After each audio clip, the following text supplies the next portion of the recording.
Hello, and welcome to Bach to Bed.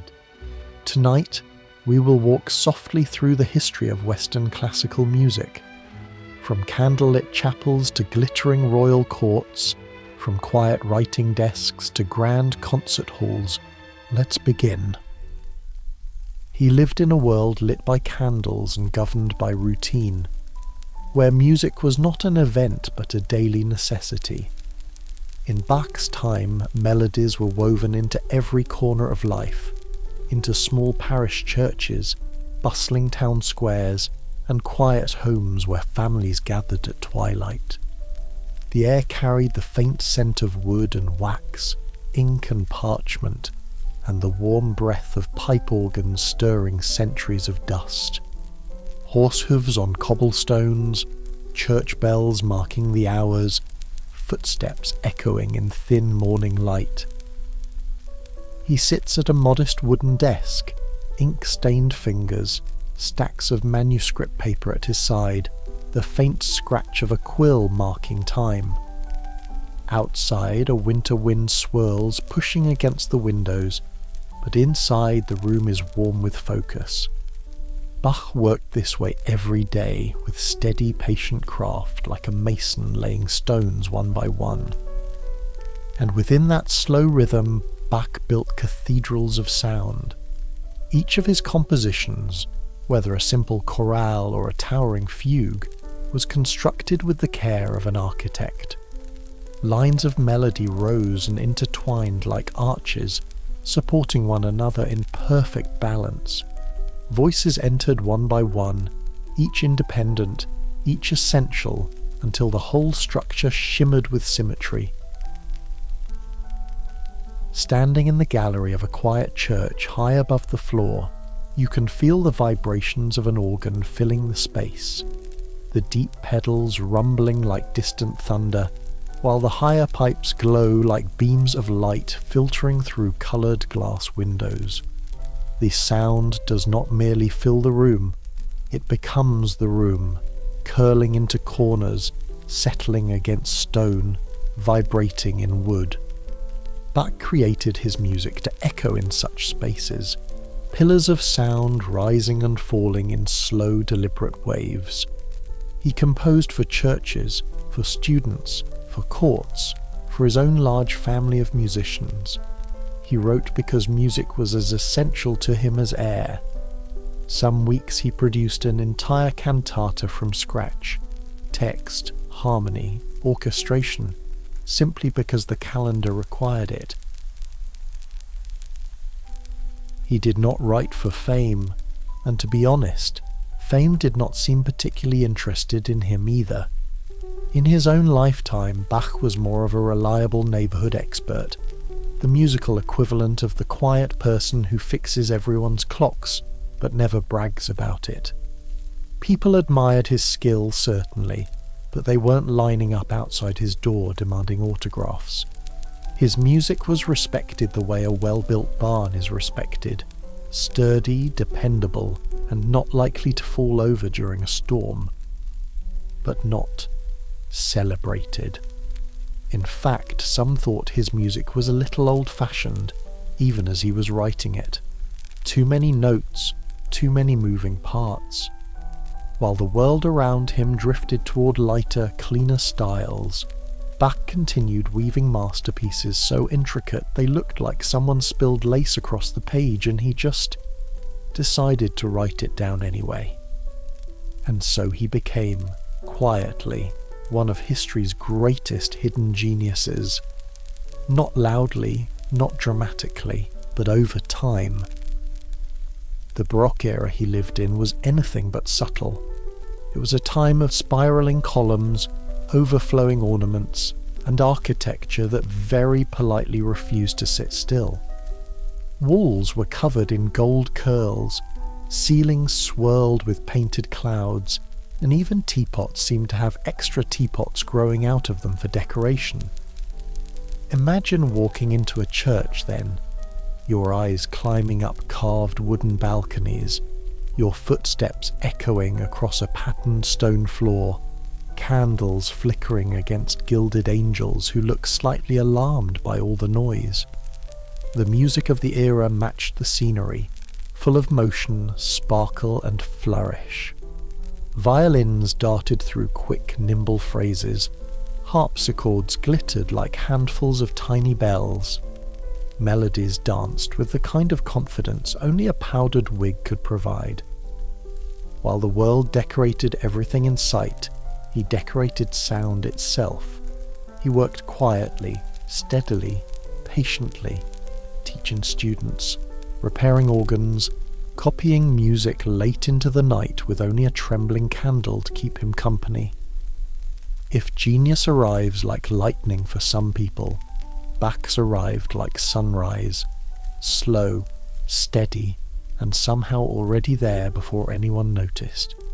He composed because music felt like a natural extension of living. In Bach's world, music wasn't a glamorous event. It was woven into the everyday fabric of life. Families gathered to sing in the evenings. Church choirs rehearsed in chilly lofts. Street musicians played near markets where bread and spices scented the morning air. Everywhere there was motion and melody. Each fugue he wrote was like a miniature building. Arches of melody, pillars of harmony, windows of quiet light where voices slipped through. Imagine standing in a high gallery during one of his organ pieces. The deep pedals hum like distant thunder. The upper pipes shimmer like thin threads of silver. The room vibrates softly under your feet. And for a moment, nothing else in the world seems to exist. It's ironic, then, that someone who built such vast landscapes in sound would go largely unnoticed by the larger musical world. The people in his town knew him. His students respected him. His employers gave him more work than any human reasonably deserves. But the world at large? Well, the world was busy powdering its wigs and attending fashionable operas. Only generations later did musicians and scholars open his manuscripts and feel something shift, like dust clearing from a window, revealing the view that had been there all along.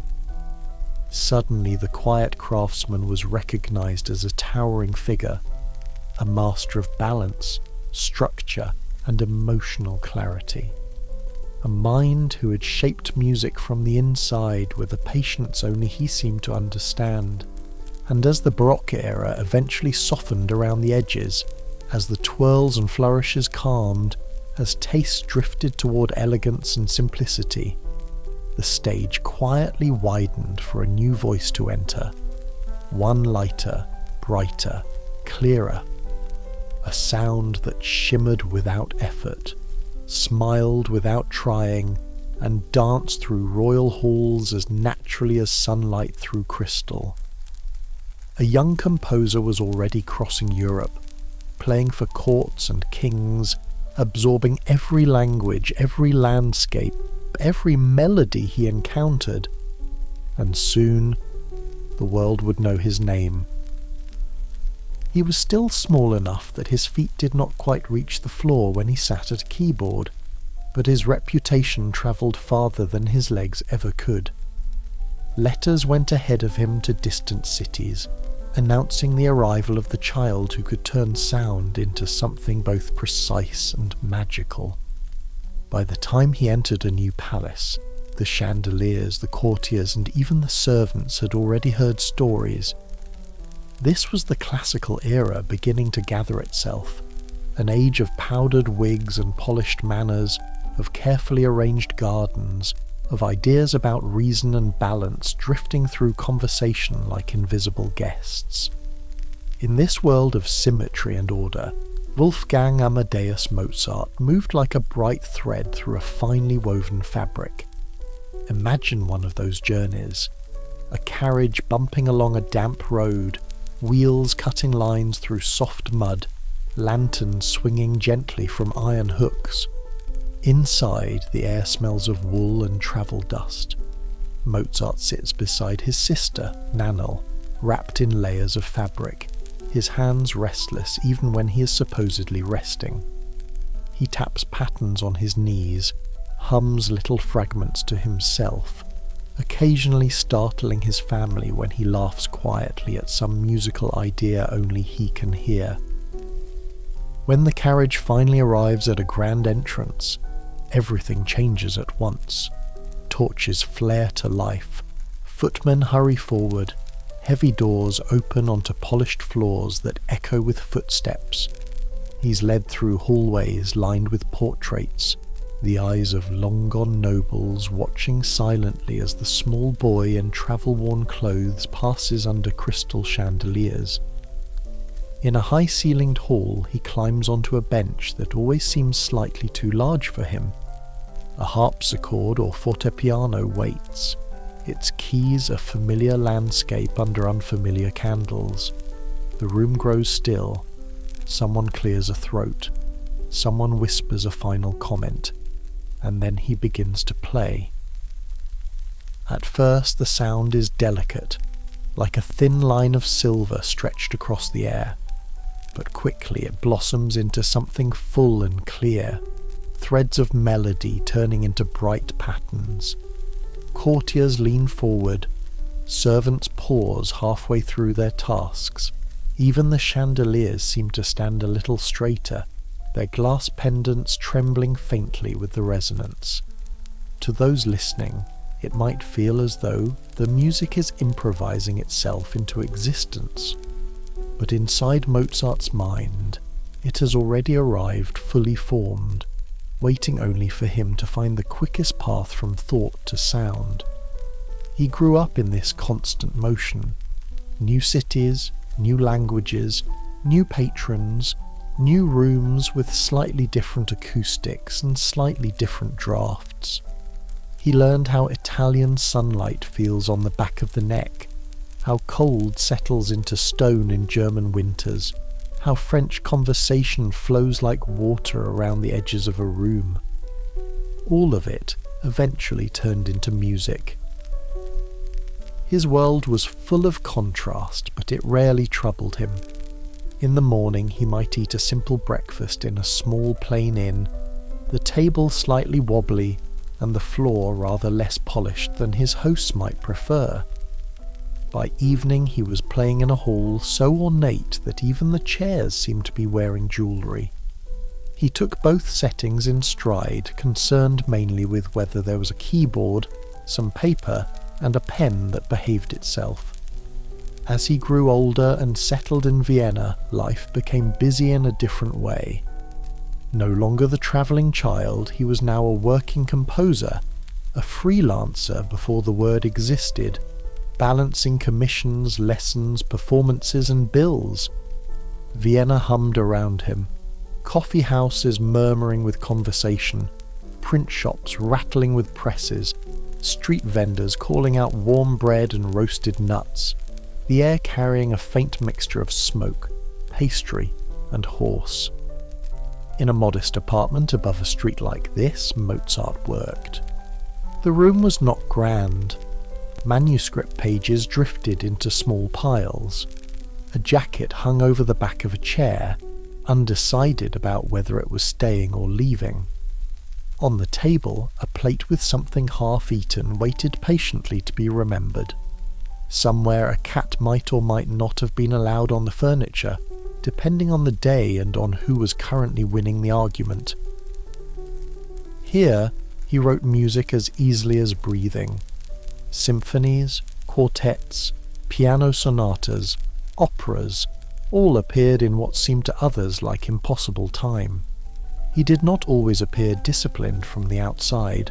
There were stories of late starts, unfinished fragments, last-minute copying. But beneath that slightly chaotic surface, his inner sense of order was unshakable. The structures of his music stand with the calm balance of a building that has never once worried about falling down. His operas filled stages with people who felt real. They argued, whispered, plotted, forgave. They fell in love inconveniently. They made mistakes and then tried, in uneven ways, to fix them. Audiences recognized themselves in these characters, even while wearing their formal clothes and sitting very straight in their seats. Mozart wrapped these human tangles in melodies so natural that they seemed almost inevitable, like a sentence that finishes in exactly the way you hoped it would. In the concert halls, his instrumental music glowed. The classical orchestra was smaller than the huge ensembles of later years: strings, a few winds, a handful of brass, quiet timpani. Together they created a sound that was clear and bright, like sunlight passing through glass. Lines passed gently from instrument to instrument, as if the players were taking turns telling parts of the same story. A clarinet offered a shy thought. A violin responded. Cellos added warmth beneath, like a rug laid softly over a cool floor. Around him, ideas were changing. Coffeehouse talk drifted toward philosophy, politics, and reason. Books spread new arguments through parlours and salons.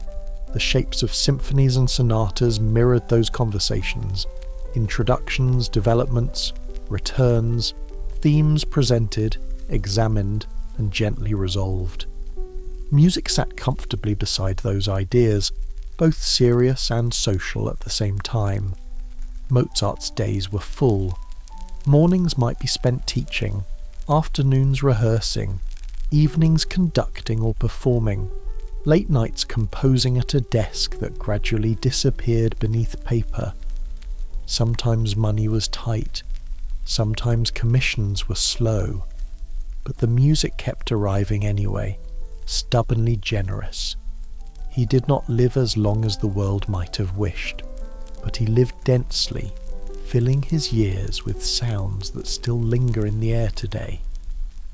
Even now, when one of his pieces begins, there is often a small, collective softening in the room, as if everyone's shoulders remember something they had nearly forgotten. That beauty can be light and unforced, that complexity can feel easy. And while his melodies were still echoing through Vienna's streets, another figure was already walking those same stones, hearing those same distant bells, but feeling something different stirring beneath the city's calm surface. Ludwig van Beethoven arrived with a different kind of energy, like weather beginning to change far away. He came from Bonn, farther north along the Rhine, a young man with serious eyes, strong hands, and a reputation as a pianist who played as if the instrument had personally offended him. Vienna received him as another talented musician, but he carried with him a restlessness that did not fit neatly into polite drawing rooms. If Mozart's genius had often been welcomed with applause and amusement, Beethoven seemed to pace in corners, looking for space large enough to hold it. Imagine him in a small rented room, a piano pushed up against a wall, candles burned low, loose pages scattered like fallen leaves. He thunders out a chord, stops, paces across the floor, then returns to the keyboard. Neighbours might pause on the stairs and wonder whether a storm has somehow been invited indoors. Yet inside that intensity, there was the same careful attention to detail that shaped the classical era. Beethoven learned the forms of his time, the clear symmetries of sonata structure, the elegant proportions expected in quartets and concertos, and then began to stretch them from the inside. He extended introductions, lingered on transitions, turned small ideas into long journeys. Listeners who arrived expecting a short, polite conversation sometimes found themselves on a much longer walk. The world around him was changing too. Revolutions stirred across Europe. Newspapers carried reports of distant battles and shifting borders. The old assurances of unshakable order felt less certain. In this atmosphere, Beethoven's music resonated in a different way. His symphonies seemed to hold both the classical clarity and the surge of something more personal, more questioning. Take a slow breath and picture a hall in Vienna at the start of one of his symphonies. The audience settles, rustling fabric and adjusted cuffs gradually quieting. Musicians lift their instruments. For a moment, there is an emptiness, a poised silence. Then a simple idea appears. A few notes, a rhythm that feels like knocking at a door. It repeats, grows, shifts, returns. By the end, that small idea has carried everyone in the room farther than they expected to go. Away from the public halls, Beethoven's life grew more private. As his hearing began to fade, sound retreated from the outside world and took up deeper residence inside his mind. For many people, the loss of hearing would have meant the end of music. For him, it reshaped the way he listened. He could no longer rely on air and vibration. Instead, he leaned into memory and imagination, into the inner ear where music continues even in silence. In the quiet of his rooms, he scribbled ideas into sketchbooks, sometimes crossing things out so firmly that the paper itself seemed to object. He walked the countryside on long, solitary paths, muttering to himself, waving his hands in the air as though tracing the flight of something only he could see. Yet the music that emerged from those walks and those pages did not feel collapsed or diminished. It felt larger, as if the space inside him had expanded to make room for everything he could no longer hear outside. His later works, the string quartets, the final piano sonatas, still belong to the classical tradition in many ways. They use familiar forms, familiar instruments, familiar patterns of expectation. But within those forms, the lines twist and turn in ways that feel like thought itself, questioning, circling, returning with new understanding. Moments of intense complexity give way to sudden, unexpected simplicity, like a crowded room that empties in an instant, leaving one person standing quietly at a window. The culture around him was gradually moving forward. The classical era, with its balance and clarity, was leaning into what would later be called the Romantic, a world more openly emotional, more willing to let feelings spill out beyond boundaries. Beethoven stood at that threshold, one foot in an orderly hall lit by chandeliers, the other already stepping toward something wilder and more introspective. In his hands, the classical style reached both its peak and its edge. Mozart had shown how gracefully ideas could move within its lines. Beethoven showed how far those lines could bend without breaking. Together, their music defines the heart of the classical era. Rooms filled with warm light, instruments speaking to one another like old friends, structures that feel steady underfoot, even as melodies wander and explore. If you listen closely, you can almost hear the life behind it all. The scratch of pens in quiet apartments, the murmur of conversations in coffee houses, the echo of carriage wheels on evening streets, the faint hum of a city breathing through seasons and years. Somewhere in that hum, a child practices in a corner of a room, and a young man pauses on a bridge, hearing a new idea rise up like distant thunder. The classical era passes, but its calm centre remains, a place in musical time where form and feeling held hands in a remarkably even step, leaving behind a path we can still walk slowly along whenever we press play, or sit down at a keyboard, or simply imagine a melody taking shape in the quiet space between one breath and the next. Where the classical era shone with symmetry and careful balance, the early Romantic period brought a quiet shift inward, a movement from polished halls to smaller rooms, from public formality to private feeling, from courtly expectation to personal expression. People gathered in dimly lit parlours, closing doors against the night air, carrying candles that trembled gently as they walked. Chairs were pulled close, blankets draped over the backs of sofas, windows fogged slightly from warmth and conversation. Someone placed a few sheets of music on a stand. Someone else poured tea into delicate cups. A hush settled over the room in the friendly, familiar way that happens among people who trust one another. This was the world where Franz Schubert lived and breathed. He was not a travelling prodigy or a dazzling virtuoso.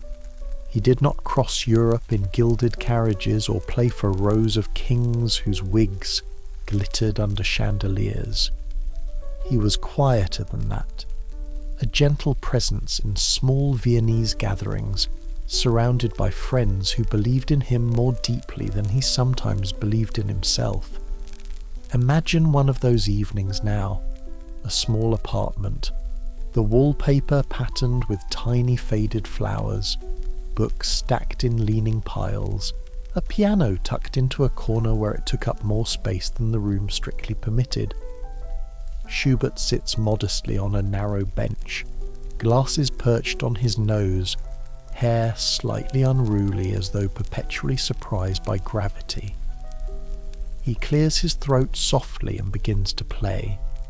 The melody is simple at first, a line that seems to step carefully into the room, as if checking whether it has arrived in the right place. But then it opens, warming like breath on cold glass. The harmonies shift gently beneath the melody, unexpected yet natural, like the feeling of remembering something familiar that you never realized you had forgotten. Schubert wrote songs, hundreds of them, each one a small world unto itself. They are called Lieder, and they marry poetry with melody in a way that feels both delicate and inevitable. A single voice, a piano, and the kind of emotional honesty that doesn't raise its voice or insist on being noticed. It just is. In these songs, the piano does not accompany the voice so much as breathe alongside it. It paints the setting, the weather, the passing of time. It becomes the rustle of leaves underfoot, the shimmer of moonlight on a quiet path, the steady tread of footsteps that do not hurry, because the destination matters less than the journey. His friends would listen from their mismatched chairs, knees tucked in, hands folded around warm cups, letting the music settle over them slowly. Sometimes they closed their eyes. Sometimes they watched the candlelight flicker on the piano's polished lid. Sometimes they sighed softly in unison at a chord so tender it felt like the musical equivalent of someone placing a blanket over your shoulders. Schubert did not write for kings or emperors. He wrote for people like this, friends, dreamers, wanderers, and anyone whose heart had ever felt full and quiet at the same time. His music did not demand applause. It asked only to be heard in rooms small enough to hold memory. He lived modestly, moving often, teaching lessons here and there, walking the streets of Vienna with notebooks in his pockets. He wrote not to impress, but because he had something internal that needed to be shaped into sound. And in doing so, he helped shift music from the public sphere into the intimate. The Romantic era was beginning. The salons where Schubert played were not grand concert halls. They were warm, cluttered spaces, places where the furniture was familiar, the rugs slightly uneven, and the windows fogged in winter. People laughed, debated politics, read poetry aloud, and then gathered around the piano to listen. These evenings were not performances. They were conversations with melody as the language. In these spaces, music did not need to impress. It needed only to express, to hold feeling gently in the air for a moment long enough for people to recognize themselves in it. And while Schubert's world was intimate and small, another composer would soon make the piano itself an entire emotional landscape. Frédéric Chopin entered the Romantic era like a quiet whisper that somehow reached every corner of the room. He was reserved, soft-spoken, delicate in appearance yet fierce in artistic sensitivity. He preferred small gatherings to large concert halls, preferring to play in salons where the audience sat close enough to hear the softest breath of the instrument. Imagine him in such a room. A tall window draped in velvet, filtered moonlight spilling across the floor, candles glowing in reflective sconces that made the room seem quieter than it was a moment before. Chopin sits at a piano with a curved wooden frame, its keys slightly worn from hours of practice. He places his hands on the keyboard, and the first notes unfold like a sigh. Chopin's music rarely rushes. Even when the tempo is fast, it feels unhurried, as though the melody floats above time instead of racing through it. His nocturnes drift gently, like soft thoughts before sleep. His waltzes swirl gracefully, as though the dancers are gliding across polished floors in shoes designed to leave no sound. His preludes flicker, brief and intense, like sudden emotions passing through an open window. He wrote with astonishing imagination, but his genius was not a storm. It was a candle flame, steady, bright, delicate in appearance, but impossible to extinguish. Chopin did not seek the grandeur of big stages. He found meaning in smaller spaces, where every nuance could be heard, where a single note could hover in the air just long enough to change the shape of a room's silence. The intimacy of his settings meant that he could use silence itself as part of the music, a pause that said as much as the notes surrounding it. In these salons, the audience leaned in rather than leaned back. People listened closely, breathing more quietly than usual so as not to disturb the fragile thread of sound. Fingers rested against teacups, saucers held still as Chopin's melodies unfurled like fine fabric. The Romantic era embraced this private world of feeling. Composers wrote with emotion as their compass, not convention. They allowed melancholy, nostalgia, longing and joy to swell and fade with the natural rhythms of the human heart. The music was not about external ceremony anymore. It was about internal landscapes, and as composers leaned inward, they discovered something profound, that the smallest moment, a memory, a glance, a quiet evening alone, could fill an entire piece with meaning. Chopin's music seems to glow from within.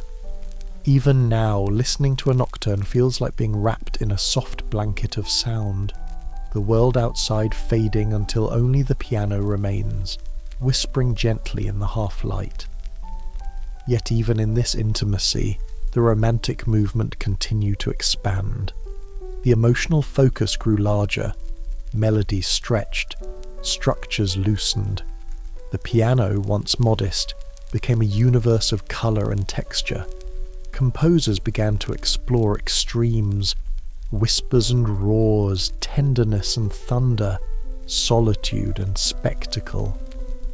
Schubert and Chopin opened the door to this interior world, but beyond them lay the next step, the rise of virtuoso performers whose energy filled concert halls, whose music demanded wide spaces, whose presence created waves of excitement that could sweep an entire audience into motion. The small rooms with fogged windows and candlelight would give way to larger stages, brighter lights, and orchestras that expanded like lungs filling with breath. Emotion was no longer something quiet and contained. It was ready to stretch outward, to gather force, to rise like a tide. And soon the world would hear music that blazed with brilliance, that leapt from the keyboard in arcs of fire, that filled halls with sound so bold and vivid that listeners felt as though they were being carried by a current larger than themselves. But that is the next chapter. The moment when romantic intimacy meets romantic spectacle, when quiet emotion learns to shine with astonishing force. For now, the candlelit rooms remain warm in memory, voices soft, piano keys glowing, teacups cooling on tables, and music drifting through the air like a shared breath between friends. The warmth of those small rooms still lingers, soft candlelight fluttering, piano keys cooling slowly in the silence, friends leaning back into their chairs as the final notes dissolve like breath in winter air. But outside those intimate salons, a different kind of musical energy was beginning to gather. It started quietly, just a murmur from distant stages, a faint tremor beneath the calm surface of the era. Yet the moment the doors opened, and this new sound spilled outward, the world felt it. This was the age of the virtuoso, a time when composers and performers became almost mythic figures, artists whose sheer technical ability seemed to stretch the limits of what wood, string and breath could do. Crowds filled concert halls with a kind of anticipation that felt entirely new. Programs were printed, tickets sold out, people dressed in their finest and arrived early just to breathe the same air as these extraordinary musicians. The shift was unmistakable. Music was no longer just a gentle presence in a parlour. It was a force, larger, brighter, louder, commanding whole rooms. And standing at the centre of that stage was Franz Liszt. Imagine a grand concert hall in the mid-1800s, rows of seats, tiers of balconies, the glow of gas lamps casting warm light on velvet curtains and polished floors. The audience murmurs, programs rustling softly like leaves. The air hums with quiet expectation. A single figure walks onto the stage, slender, charismatic, with shoulder-length hair that looks like it has backstage opinions about the use of hairbrushes. He bows, the room erupts in polite applause, and then he sits. Liszt rarely began playing so much as unleashed music into the room, but in the gentler version we'll hold here, imagine the sound not as a storm, but as a warm, glowing surge. A tide of notes rolling outward from the piano in waves of shimmering colour. His fingers move with effortless speed, yet his expression remains calm, as though the music is simply flowing through him, rather than being created in real time. Sometimes he leaned so close to the keys it seemed he was listening to secrets only he could hear. Other times he lifted his hands high, in graceful floating gestures that caught the light like wings. The audience sat spellbound. Some leaned forward, barely breathing, as though any movement might cause the moment to burst. Others clutched their programs, wide-eyed, wondering how a single human could produce so many notes in such a short span of time. Modern writers sometimes joke that Liszt caused Listomania, the 19th century version of fan hysteria, but here, in this gentler telling, the scene is less frantic and more awe-filled. People simply couldn't believe what they were hearing. The piano itself changed because of him. Manufacturers strengthened the frame to handle more power. Composers wrote bigger, bolder works. The instrument evolved because Liszt expanded what people believed it could express. And yet, at the heart of the spectacle, his artistry remained surprisingly poetic. Between the blazing runs and brilliant leaps, he could shape a quiet melody as soft as a fading memory, a reminder that even the most dazzling performers are storytellers first. If Liszt was a comet streaking across the musical sky, then Niccolo Paganini was the moonlit shadow trailing just behind, mysterious, mesmerizing, and rumoured to possess talent beyond the natural world. He stepped onto stages dressed in black, his presence tall and slightly spectral, as though he'd stepped out of a painting and was only temporarily visiting the living. And then he began to play. The violin under Paganini's bow did not sound like any violin before it. His technique stretched the boundaries of possibility. Rapid-fire runs that blurred into silk, leaps between strings that made listeners dizzy, and harmonics so high and pure they shimmered in the air like distant bells. Some audience members swore they heard more than one violin at once. Others insisted the instrument must be enchanted.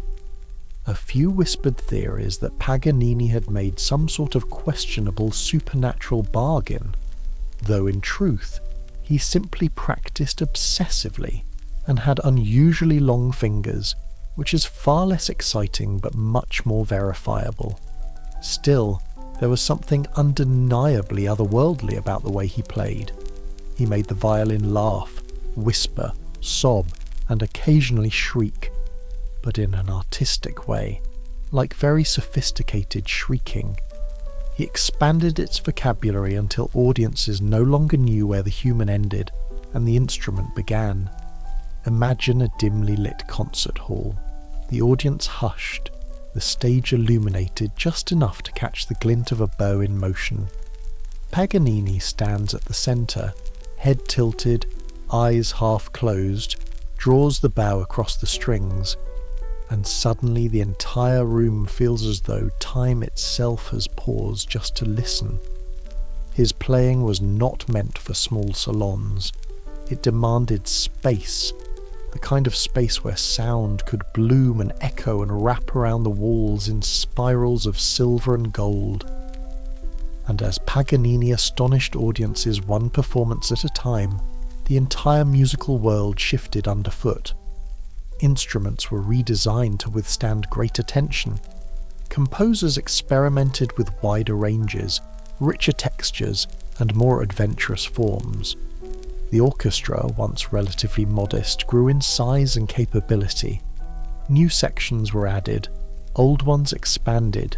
The palette of sound broadened like a painter discovering new colours. Suddenly, music could be enormous, sweeping, cinematic, capable of portraying storms, landscapes, battles, or the turn of a single human emotion into a full symphonic adventure. And yet, even as the orchestra expanded, composers still held on to something intimate. The idea that behind every explosion of sound was a heartbeat, a story, a feeling. The virtuoso era wasn't only about speed or spectacle, it was about possibility. It was about discovering that instruments could speak languages no one had heard before.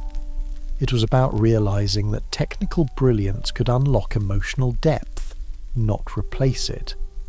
This was the bridge between the personal world of Schubert and Chopin and the vast emotional landscapes that late Romantic composers would explore next. Out of these bright, electrifying performances came a new kind of musical storytelling, larger than life yet deeply human, capable of holding both a whisper and a roar. Orchestras grew not for the sake of grandeur, but because composers had visions too wide for small ensembles to contain. They wanted thunder and moonlight, forests and mountains, dreams and memories. They wanted the full expanse of the human heart, and soon music would rise to meet that desire. Towering symphonies, lush harmonies, stories told through sound with all the depth and colour of an unwritten film. The quiet salons had opened the door.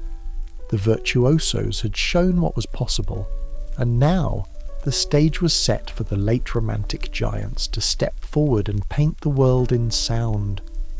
A world where orchestras became oceans, melodies became landscapes, and composers turned emotion into something vast enough to fill entire halls with wonder.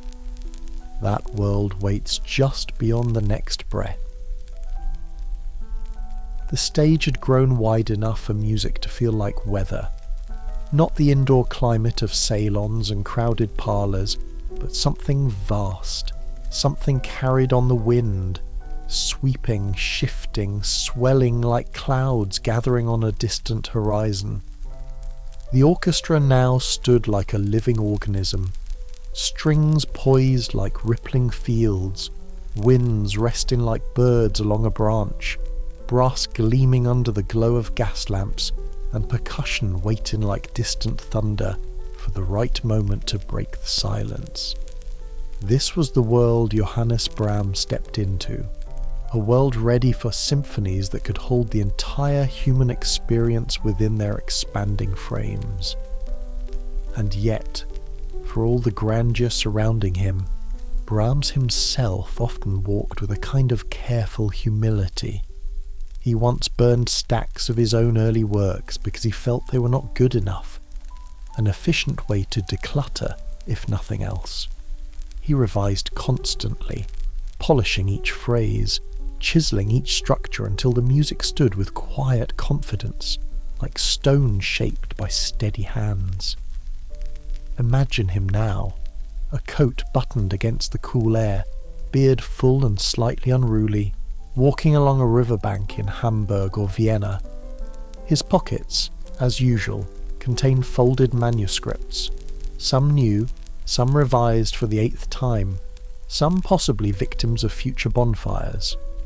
The city hums with life around him, but Brahms listens inwardly, hearing the architecture of sound long before he reaches the desk where he writes. His symphonies feel like great cathedrals, firm walls of structure supporting luminous stained glass harmonies that glow from within. He honoured the traditions of the classical masters, yet filled them with romantic depth, warmth, melancholy, bursts of joy that seemed to rise and fall like a tide pulled by invisible moons. The first movement of a Brahms symphony can feel like dawn spreading across hills, light gradually warming the landscape until details emerge, a tree here, a stream there, a far-off village wrapped in morning mist. Then a melody rises, not flashy, not dramatic, but steady and resonant, like a voice speaking truth in a calm, measured tone. Brahms understood the human heart, but never in a hurried or sentimental way. His music is patient, a slow unfolding that invites listeners to breathe deeper, to settle into the sound as though lowering themselves into a warm bath of harmony. If Brahms is the wide horizon at sunrise, then Pyotr Ilyich Tchaikovsky is the entire sky at twilight, glowing, swirling, shifting with colour that seems almost too vivid to be real. Where Brahms sculpted strength, Tchaikovsky painted emotion. His music doesn't merely communicate feeling, it becomes feeling, full-bodied, immediate, like stepping into a dream that already knows your name. Imagine a theatre in St. Petersburg, heavy velvet curtains drawn back, the house lights dimming, the orchestra tuning softly as an expectant hush ripples over the crowd. Then the conductor raises his baton, and the world transforms. Tchaikovsky's ballets unfold like living paintings, Swan Lake shimmering with moonlit water, the Nutcracker glittering with winter magic, Sleeping Beauty glowing with enchanted forests, all carried by melodies that seem to float from somewhere beyond the stage. The music isn't just accompaniment, it is the air the dancers breathe, the light that guides their steps. His symphonies swell with passion, moments of delicate fragility colliding with surges of orchestral power that feel like a heart breaking open and healing again within a single movement. The strings sigh, the horns call out with longing, the woodwinds whisper secrets, and the timpani rolls like distant thunder approaching across a stormlit field. Tchaikovsky knew how to fill space, not with noise but with colour. His orchestrations shimmer like a painting in motion, each instrument layered to create a world so vivid you can almost see it. And through both Brahms and Tchaikovsky, the orchestra became something new, a landscape capable of carrying emotion across miles of sonic space, larger than any one performer, larger even than the hall it filled. Audiences of the time had never heard anything like it. Some sat forward in their seats, eyes wide. Others leaned back, letting the waves of sound roll over them. A few dabbed at their eyes discreetly, caught off guard by a phrase that struck too close to the heart to ignore. The romantic orchestra had become a universe of its own. Strings expanded to form lush, billowing clouds of sound. Brass sections grew more powerful, their golden tones cutting through the air like beams of sun-piercing mist. Woodwinds took on new colours, melancholy, playful, wandering, wistful, like birds calling from hidden branches. Percussion added brilliance and depth, from soft brushings to dramatic thunderclaps that made hearts skip. Composers used this palette to create musical landscapes that felt almost cinematic, long before cinema existed. Battles, love stories, storms, fairy tales, quiet winter evenings, the turning of seasons, the complexity of memory, all found expression within these expanding orchestras. And gradually, as the century drew nearer to its end, the structure of music itself began to loosen and dissolve. Themes stretched, harmonies deepened, form became fluid. Melodies no longer marched in predictable patterns. They wandered, dreamed, lingered on unexpected paths. It was as if composers were becoming less concerned with building symphonic architecture and more interested in evoking atmosphere. The feeling of sinking into a forest at dusk, or watching a distant storm unfold, or remembering a face you haven't seen in years but still think of gently. The tight, carefully measured forms of the classical era seemed to melt around the edges. A new kind of music emerged, expansive, searching, sometimes hazy, like a watercolour painting that allows colours to bleed gracefully together instead of staying within borders. The world was shifting. New ideas drifted in through open windows. Philosophy, psychology, poetry, dreams, myths, and the vague sensation that the boundaries of art were being quietly rearranged. The orchestra, now vast and expressive, was ready to follow. From Brahms's grounded strength to Tchaikovsky's shimmering emotion, the Romantic era had blossomed into something rich and full-hearted. But beyond the horizon, a new sound was approaching. Music that would stretch harmony to its breaking point, that would explore colour and texture like artists mixing unfamiliar pigments, that would drift through dreams and dissolve the edges of reality. The late 19th century stood on the brink of a musical transformation, a shift toward impression, atmosphere, and the soft blur of feeling that lives somewhere between waking and sleep. And soon, those dreamlike colours would begin to shimmer in the air. After the sweeping landscapes of Brahms and Tchaikovsky, after the storms, the ballets, the deep symphonic currents, music began to drift in a new direction. Not abruptly, not with any dramatic announcement, but like the soft shift of light when clouds pass gently in front of the sun.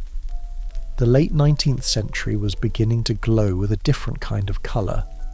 Harmony loosened its buttons, melody sighed with relief, and rhythm stopped marching, opting instead to sway slowly like grasses moving in a warm breeze. And from this softened world of sound rose two figures who would define its horizon: Claude Debussy and Maurice Ravel. Imagine Paris at dusk, lamps flickering on one by one along narrow streets, their reflections shimmering on the Seine like candlelight on rippling silk. The chatter of cafes, the clinking of glasses, the soft sigh of a passing breeze, the whole city humming as though secretly preparing for a new chapter of sound. Debussy walked these streets often, hands in pockets, eyes drifting toward the water as though listening for a melody that floated somewhere just out of reach. He was not concerned with following rules, he was concerned with following colour. Classical forms, predictable cadences, neat endings, these were not his world. Debussy sought something more fluid, something that didn't end so much as melt into the air. His harmonies did not tell stories the way Brahms or Tchaikovsky did. They evoked moments, glimmers of light on water, the hush of wind through trees, the distant echo of bells heard through fog.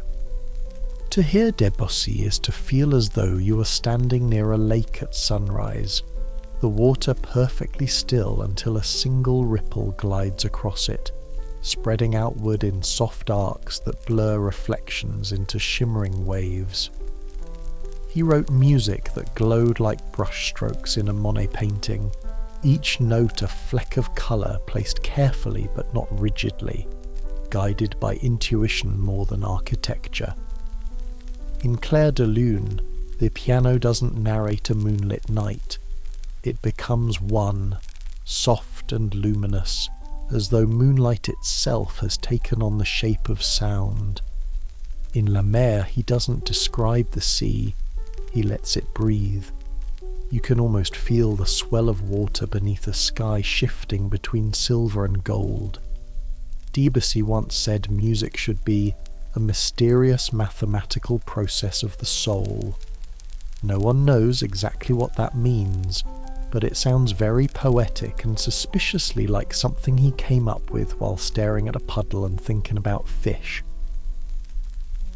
Where Debussy blurred edges, Maurice Ravel sharpened them, but delicately, like an artist outlining a dragonfly's wing. Ravel loved precision. He liked clarity, form, a balance, but infused these with extraordinary colour and gentle movement. His orchestrations shimmer like finely woven fabric, silk, gold thread, moonlit gauze, everything detailed down to the tiniest glint. Imagine him now sitting at a polished desk sketching notes with elegant handwriting. He pauses, tilts his head, and considers whether the flute should whisper like soft wind or like soft wind that once attended finishing school. Then he chooses both, because Ravel was committed to excellence and also because he simply could. His music sounds effortless, but underneath lies intricate craft. Every texture, every colour is chosen with care, like a jeweller arranging gemstones until each one catches the light at precisely the right angle. Listen to Daphnis et Chloe, and you feel the sky open into a vast wash of iridescent colour. Listen to Pavan in The World Slows, each phrase unfolding like a silk ribbon. Listen to Bolero, and you hear a single melody unfurl with hypnotic patience, a slow, steady flame glowing brighter, brighter, brighter still, until the entire orchestra blazes at once. Ravel and Debussy painted with sound. They softened the edges of harmony, allowed dissonance to drift lazily instead of resolving quickly, and treated rhythm like a tide, coming and going, swelling and retreating, never in a hurry. Their music feels like watching light move through water, colours shifting as though alive. Music during this era stopped insisting on narrative. It didn't need to tell stories with heroes or battles or grand emotional arcs. Instead, it created atmosphere, a place to rest, to breathe, to drift. You don't listen to Debussy or Ravel to find out what happens next. You listen to experience what is happening now, a single suspended moment stretched gently through time. the orchestra became something other than a storyteller. It became a painter, a poet, a dream. In the Impressionist world, flutes glimmered like starlight, harps rippled like water, muted strings murmured like voices heard through a thin wall, and bells chimed softly like distant memories calling from far away. The colours of sound blurred, blended, dissolved into one another without sharp edges, and listeners found themselves floating in that glow, eyes soft, breath slow, thoughts drifting like leaves on a quiet stream.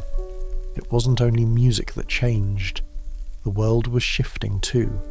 Science explored perception, artists reimagined colour and shadow, poets played with rhythm and silence, and composers followed, allowing music to become an exploration of sensation itself. This era didn't reject the past, it simply softened it, letting the strict lines of form dissolve like watercolour. As the 20th century approached, harmony stretched further, melody thinned, and the old rules loosened their hold until some notes no longer felt tethered to any single gravitational centre. Music became something lighter, not trivial, but weightless, like a dream hovering just above the edge of waking thought. Some pieces ended the way mist lifts from a field, not with closure, but with evaporation. Others drifted into silence as though turning a corner into another room we cannot follow. The Impressionist horizon opened a doorway to the infinite possibilities that lay ahead. Modernism, abstraction, minimalism, new scales, new structures, new languages. But before stepping through that doorway, it's worth pausing in this luminous world of colour and letting its quiet magic settle. Because soon the boundaries of harmony and form would shift again, and music would enter a century of bold experimentation where sound could be anything. A whisper, a pulse, a shimmering chord, a single line of melody or none at all. This is the moment where eras blur, where history breathes deeply, and where the listener can feel the horizon widening. A gentle promise that music, like light, will always find new ways to move, to change, to glow. And now the light softens again.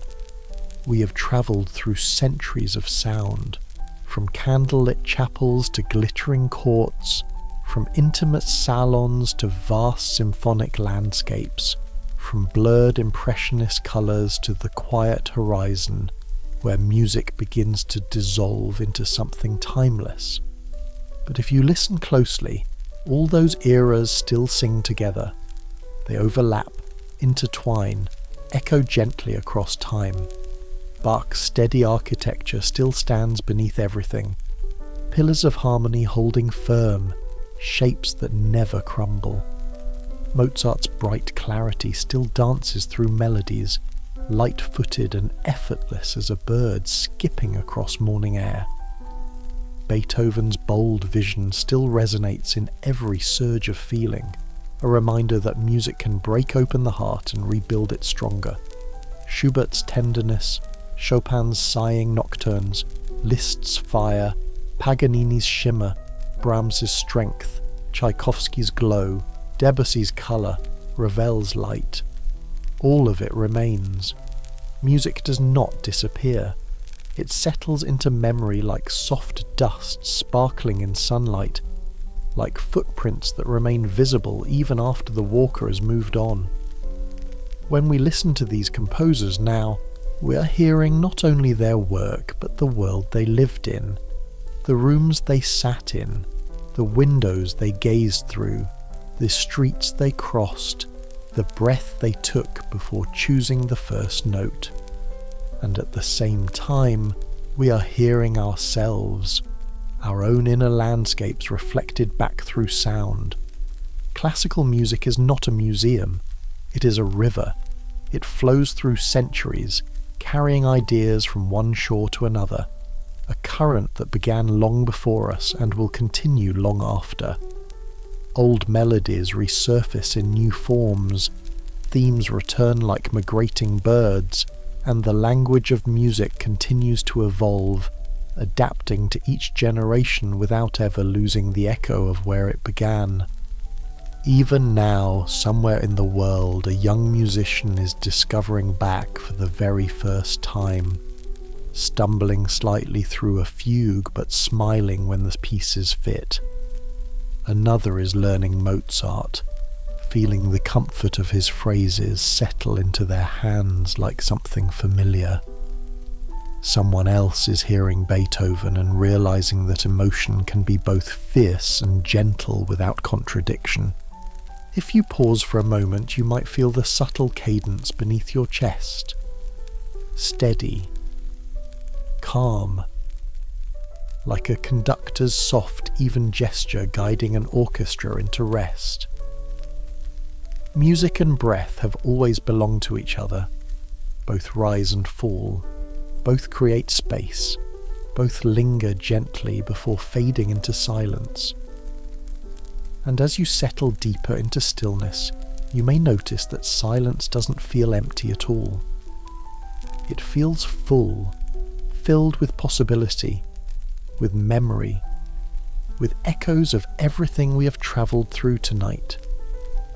It simply shifts inward, into thought, into breath, into the soft space between waking and sleep. Let it settle there. Let the centuries of sound gather softly around you, the fugues and sonatas, the symphonies and nocturnes, the swirling ballets, the shimmering colours, the quiet songs.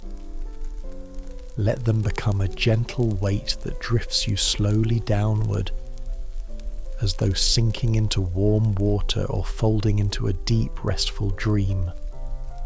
Nothing is required of you now. You have walked a long path through time and sound, and the journey has brought you here, to this moment of calm. Breathe in.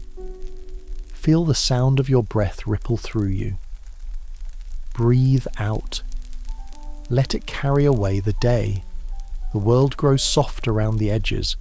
Thoughts blur like watercolour in gentle rain. The pulse of music lingers somewhere just beyond hearing, not demanding attention, simply existing like a quiet companion. Allow yourself to drift now, held by the slow river of sound that has flowed across centuries.